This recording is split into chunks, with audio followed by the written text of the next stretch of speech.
बिस्मिल्लाहिर्रहमानिर्रहीम।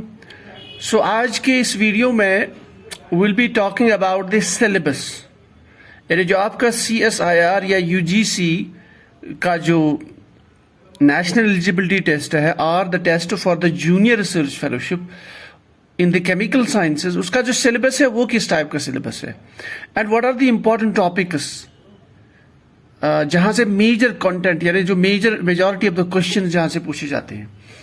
पिछली क्लास में हमने pattern of the paper define किया था, तो दिस इज द सिलेबस। ठीक है, okay, you can see here on the screen जो आपका पहला पोर्शन है that is the inorganic chemistry का पोर्शन जो लिखा है यहाँ पे। तो इनऑर्गेनिक केमिस्ट्री का पोर्शन यहां से देख सकते हो, it is 1 up to the 12। तो ये आपका इनऑर्गेनिक का पोर्शन है। सो आप यहां देख सकते हो कि I have done something that you can see these some of those points have been encircled, ठीक है, and then there some of the topics have been underlined। तो ये जो encircled topics है और जो underlined topics है, यहां से inorganic chemistry में majority of the questions have been asked in the, अगर आप previous papers check करोगे, even the trend remains the same। देखिए, एंड और जो इंपॉर्टेंट बात ये है, जैसे मैंने इससे पहले भी कुछ क्लास में डिस्कस किया था, if you want to opt for exam, अगर आप एग्जाम की प्रिपरेशन करना चाहते हैं, so you are ready for the preparation.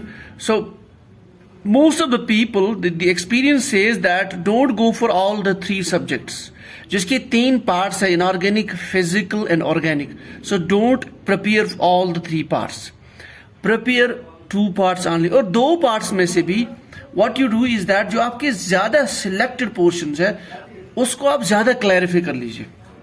Means यहां पे bulk is not important, you choose the selected topics, but then उस सिलेक्टेड टॉपिक्स में आपका बेसिक्स बहुत स्ट्रांग होना चाहिए, एंड देन उस बेसिक में जो एडवांस्ड क्वेश्चंस आते हैं up to the master's degree MSc, though should be clear.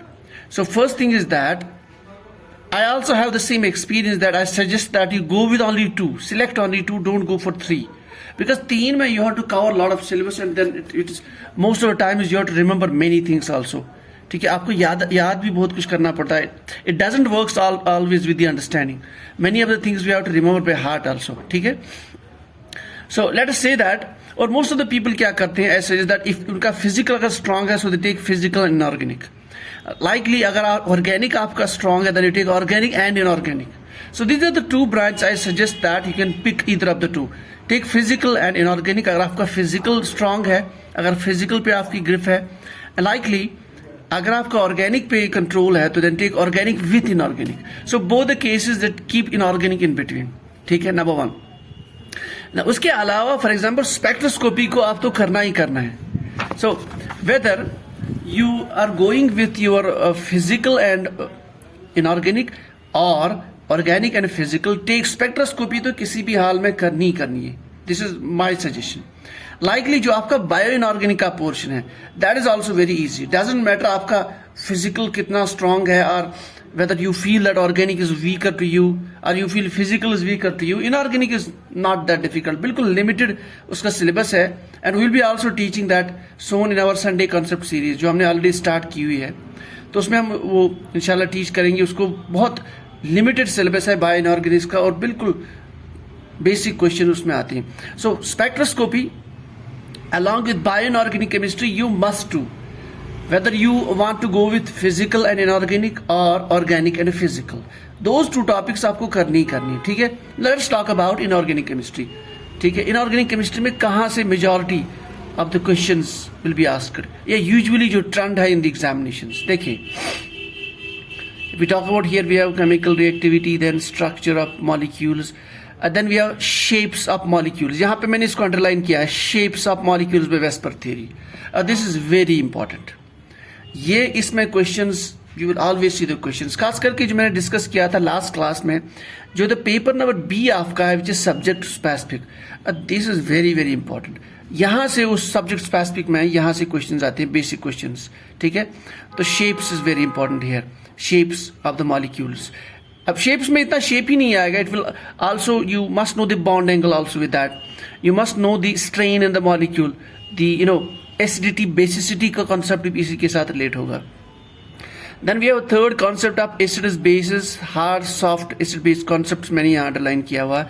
तो एसिड बेस के जितने कॉन्सेप्ट्स है, ठीक है, वेदर इन द ऑर्गेनिक और inorganic, and Lux Flood concept, then your Arrhenius concept, then Lewis concept, उसमें भी आपका बी पेपर में तो क्वेश्चन आता ही आता है, that's why I underline this, ठीक है। Then your main group elements, I don't feel कि इसमें इतना ज़्यादा कंटेंट आता है। अच्छा, then will move to the industrial importance of compound, इसमें भी इतना कुछ खास आता नहीं। Okay, let talk about fifth, मैंने इसको फिफ्थ को यहाँ पे अनसर्कल किया है, तो इट मीन्स कि इसमें जितने भी टॉपिक्स है दे आर वेरी इंपॉर्टेंट। देखिए, transition elements and coordination chemistry, this is one of the important topics, one must prepare, ठीक है। Then you have bonding theories, spectral magnetic reaction mechanism, so this is very very important. So as an inorganic chemist, if you are preparing for this, you must prepare this all. और इतना बिल्कुल basics है इसमें। Then we have sixth, इसको भी मैंने अनसर्कल किया, that means these all topics are important. Inner transition elements and their spectral magnetic redox chemistry and applications, ठीक है, that's where lanthanides. Inner के साथ ये जो है usually lanthanides में ही ज़्यादा होता है, but then you can also touch the actinides.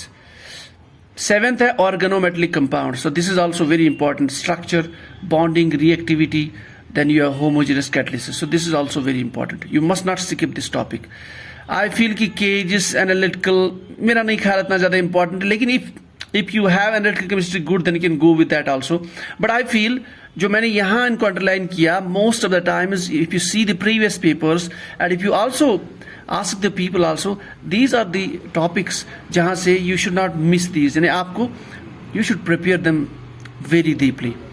Then you have जो मैं बात कर रहा था बायो इनऑर्गेनिक केमिस्ट्री, तो इसने बायो इनऑर्गेनिक को यहीं पे रखा है इनऑर्गेनिक में, दिस इज ऑल इम्पॉर्टेंट, ठीक है। तो ये पोर्शन बिल्कुल नहीं छोड़ना आपको, never miss question from the bio inorganic, बिल्कुल सिंपल है, to the point. Then you have 11th portion, that's characterization of inorganic compounds by IR. Raman I don't feel is important. IR, NMR, electron paramagnet, Mossberg spectroscopy, ultraviolet visible, nuclear quadrupole, mass spectrometry, ये तो मुझे important नहीं लग रही।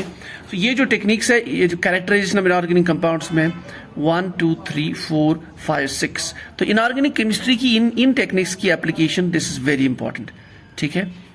Nuclear chemistry I do not feel कि इतना, मैंने तो अभी तक इसमें कोई इतना ज़्यादा क्वेश्चंस देखी नहीं, so you can skip this.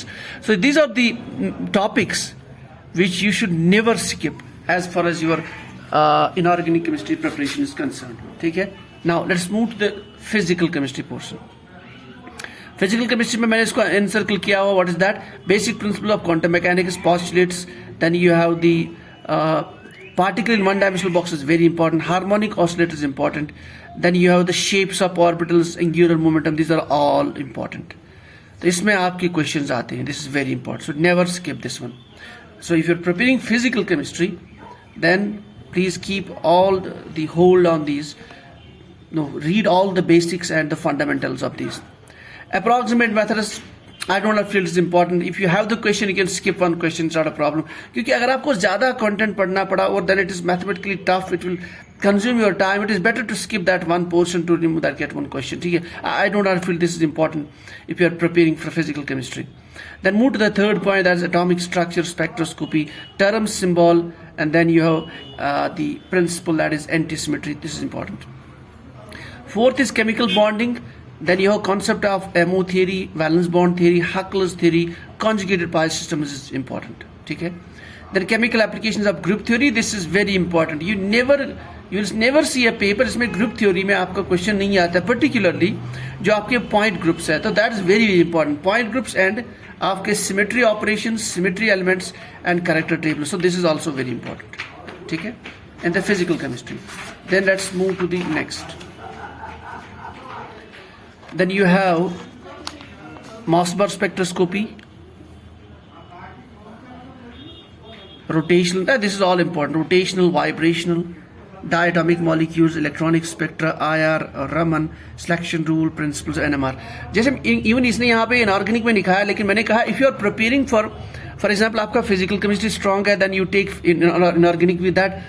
Irrespective of that, you must prepare spectroscopy. Likely, if you are strong in the organic and then you want to take inorganic with that, ठीक है, 2-3 में से, then still you must opt to spectroscopy because spectroscopy is important. इसमें तो बहुत सारे questions आते हैं, ठीक है. Then chemical thermodynamics is also important. Then we have Maxwell's rules, then laws, path functions. It's always important. Phase transitions, Lee chart layer principles. So these are basic fundamentals, very important. I feel कि 8 जो है statistical thermodynamics, तो मेरा नहीं ख्याल कि इसमें इतने क्वेश्चंस आते नहीं, and then also it will cost your time also when you are preparing for it. So I feel you can remove this, but unless and until you are so strong in this portion. But I suggest if you are preparing for physical chemistry, should not worry about this statistical, so you can leave it. Then electrochemistry, yes, it is important. Nernst's equation, redox, de-Broglie theory, Coleridge's law, conductance and potentiometer, बिल्कुल basic है, कोई इतना tough नहीं है. आपने graduation तक इसको बिल्कुल कंप्लीट किया होता है. That's why I am always stretching on the point. If you are at the UG level, you are studying BSc or Bachelor of Science somewhere, and you are optimistic about preparing for the NET, then be careful. Start from your BSc those basics and try to clear at least the basics. Never leave those, क्योंकि basics से ही paper number B में आप maximum score कर सकते हैं. Once you are successful, you qualified 80% or more than that in paper number B, you are damn sure that you will qualify at least the NET. There's no doubt. ठीक है. So these are all basics. Then you have chemical kinetics, you have those rate laws, transition state theory, very important. Then you have salt effects, this is photochemical reactions, very important. Homogeneous catalyst, so this is also very important. Colloids में उतने questions तो नहीं आते. I have never seen that, but isotherms, yes, you should prepare isotherms and heterogeneous catalysis. तो ये 2 topics में आप कर सकते हैं. Then अगर आप solid state की बात करते हैं, you must know all the basics about the crystal lattice, उनके जो फेजेस होते हैं, एंगल्स होते हैं, different types of cells, then के डायमीटर रेडी निकालना, Bragg's law and the basic band theory. ठीक है. पॉलीमर केमिस्ट्री, यस, इसमें भी क्वेश्चन आते हैं, लेकिन as per this syllabus what he has written that molecular mass and kinetics, so दोनों topics you must do that. इसके अलावा जो बेसिक पॉलीमर्स है, जो एडिशन हो या कंडेंसेशन के मेथड्स हो, और then you have those types, so they're also important. The polymer chemistry is you must go through. Data analysis, I feel you can leave it, this data analysis. Even though ये जो data analysis है, इसमें आपका paper number A में भी question आता है यहाँ से. But I feel when it is more time consuming, and then most of the students do feel this is a bit, they don't are comfortable with this, so you can leave this. So ये हो गया आपका physical chemistry का portion. Now we'll talk about the organic chemistry. Organic chemistry में IUPAC name, nomenclature, I don't feel that much important, but yes, stereochemistry, stereoisomers, the regio, this is very important. So if you are preparing for organic, आपका organic अच्छा है, then you must be strong in the stereochemistry. उसके rules, different stereoisomers, फिर उनका impact, stability, different chemical reactions में जो regio selectivity होती है, स्टीरियो सिलेक्टिविटी होती है, you must be clear there. Then topic number 2, उसको मैंने पूरा एनसर्कल किया. This is important. Principles of stereo chemistry, conformation, configuration, cyclic, asymmetric, dias, this is very important. ठीक है. इसमें आपकी केमिकल रिएक्शंस भी आ जाएंगी automatic. Then aromaticity, obviously you always get a question from the aromaticity, so you must clear all those Huckel's rules and anti aromatic, homo aromatic and like that. Fourth आपका organic reaction intermediates, this is also very important. और बिल्कुल basics है, मैंने पहले भी कहा, आपका basics must be clear. So fundamental में इसलिए पेपर नंबर B में क्योंकि आपके ज्यादा बेसिक्स ही क्वेश्चन पूछे जाते हैं, and these are all those intermediates, carbenes, benzynes, nitrenes, this is all important. ठीक है. Let's move ahead further. So you have organic reaction mechanism, this is all important. इसकी ज्यादा स्कोप एस्केप कर ही नहीं सकती if you are keeping organic and inorganic for your preparation. Elimination, substitution, this is all important. Then common chemical reactions, takriban around 50 chemical reactions are there, maybe around 30, certain people say 35 to 50. I suppose there are around 50 reactions. They're all important. They include rearrangements as well as the naming reactions. So organic transformation and reagents is very very important. In fact जो हमने अभी series एक start किया organic reagents की, उसमें आपके paper number B में questions बहुत आते हैं, जो ट्रांसफॉर्मेशंस आपको करनी पड़ती है, एक सबस्ट्रेट को दूसरे सबस्ट्रेट में कन्वर्ट करना पड़ता है. Then you catalyst is missing, और your reagent is missing. Sometimes product is missing, then you have to name the product. So you must remember all those reagents. ये भी तकरीबन there are around 30-35 reagents, very very important. इसको हमने start किया है. So then you have those organometallic, enzymatic and whatever. ठीक है. Then concepts of retrosynthesis, I do not feel कि इतने questions आते हैं, but yes, you must have the concept of Ampolang reactivity protecting groups. Otherwise, I do not feel कि इसमें ज़्यादा इतना important है. You can skip that. But yes, if you are confident enough, then you can take it. Asymmetric synthesis, I feel this topic might be a bit, it's not difficult, but because syllabus, taking into consideration the number of questions asked and then time it will take for you, I feel you can leave this. Then 10 में आपका pericyclic reaction, and this is another one of the most important topics when you are preparing your organic chemistry paper. This is very important. This is all you must be clear. Cyclization, cycloaddition, then sigmotropic arrangements, photochemical chemistry. This is all important. That is pericyclic reactions. Okay? And then you have synthesis. I do not feel कि heterocyclic में इतने ज़्यादा questions आते हैं.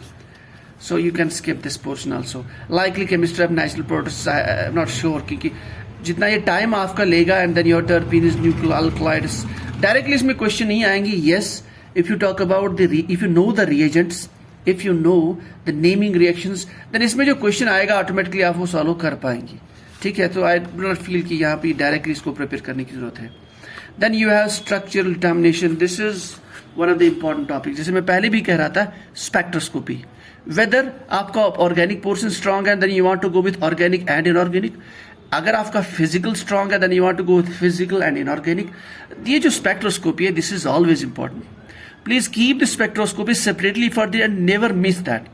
क्योंकि इसमें बहुत सारे क्वेश्चन आते हैं, चाहे आपका बी पेपर हो या आपका पेपर नंबर सी हो, part number C which is subject specific. Different spectroscopies, IR, UV, H1, carbon 13 mass, this are all important, never miss this. तो ये तो आपका बेसिक्स है जहां से आप मैक्सिमम स्कोर कर सकते हैं in your to qualify the GRF और योर नेट LS एग्जाम. इसके अलावा इंटरडिसिप्लिनरी टॉपिक्स है यहाँ पे.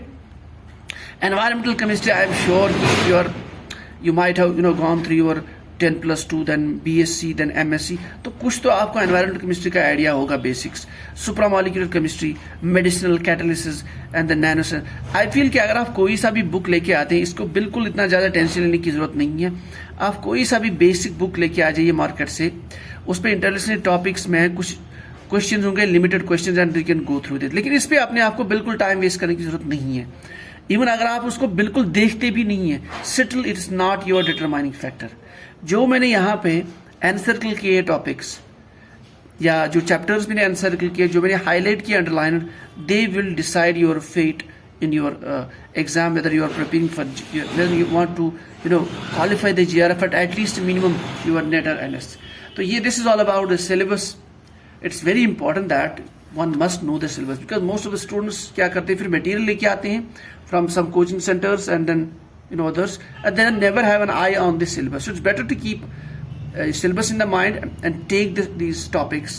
Again मैं इस बात पे स्ट्रेस कर रहा हूँ, never prepare all the three, because I feel आपके 5 महीने जो होते हैं, आपका जो net exam which is twice a year, that is December and June.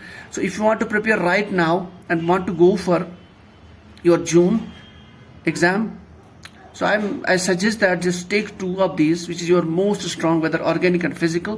Then with that take inorganic. ठीक है, जो मैंने टॉपिक्स हाईलाइट किए, I feel there is more than enough which will make you to qualify those exams. Again जो fundamental है इसका 10+2 level का, and your graduation में जो फंडामेंटल्स आप कुछ पढ़ते हैं, तो ग्रेजुएशन में जो आज का सिलेबस है, that covers your spectroscopy and many things nowadays. But जो फंडामेंटल्स है, they are very important. If you have control on the fundamentals, you will score maximum the paper number B.